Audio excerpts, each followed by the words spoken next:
reed in.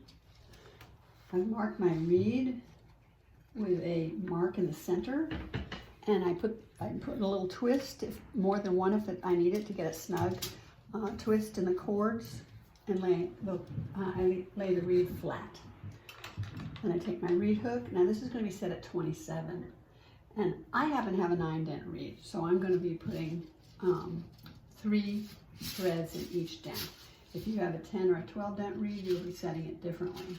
So the first thing I do is I get the first 3 threads up here, and then I've got to take my tape measure and find where I'm going to put them. Here's the center. My warp happens to be, yours is a little different. Mine's 11.4 inches wide. So I fold this tape measure in half at 11.4, like so. And I lay the folded end there, the center, and at the end of this is where the first group of threads is going to go. So in that dent. As I thread, I always keep my left hand on top and my right hand below. And the space in between is where I can put tension on the thread, use both hands to put tension on the thread. And I have not moved the right hand up above, it's still down below. I get the next 3 threads and I put them in there. I get the next 3 threads, and here again I'm pulling the group away from the heddles because it makes it easier to see. I can also count here, but at the heddles it's easy to see that I've got 3 threads. So I pull the group away, that leaves 3. I push those out of the way. I get the next 3, and I'm always making sure that I've got a group of 3 that's separate from this group and separate from this group so I don't end up with cross threads.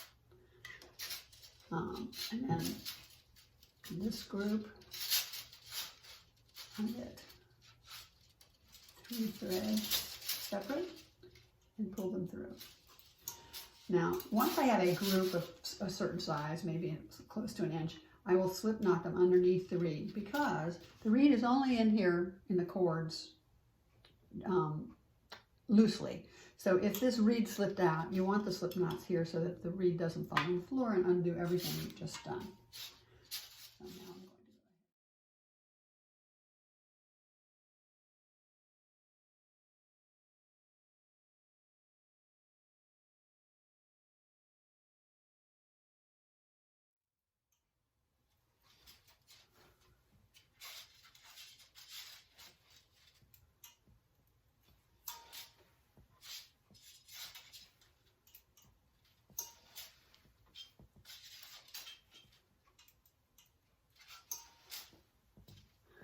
last one's going to go in a dent by itself.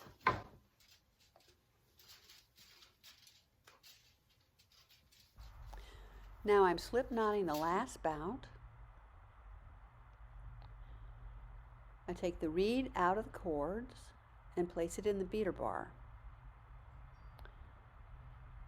I'll make sure none of the bouts are trapped underneath the reed.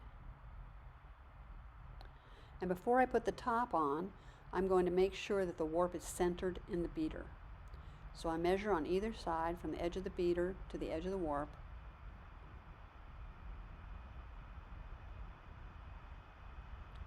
I make any adjustments I need to, and I measure again.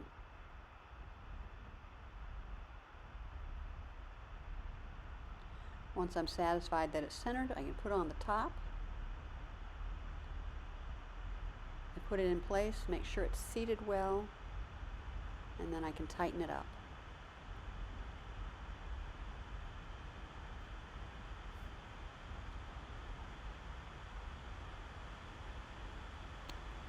Now I'm going to take the box out from underneath the harnesses.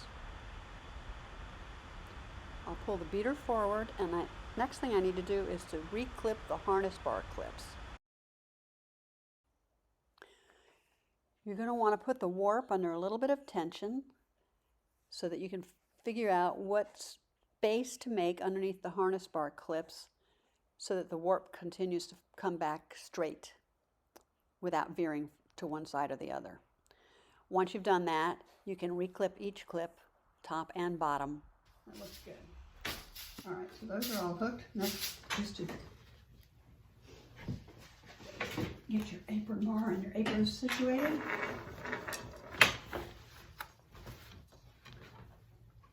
me.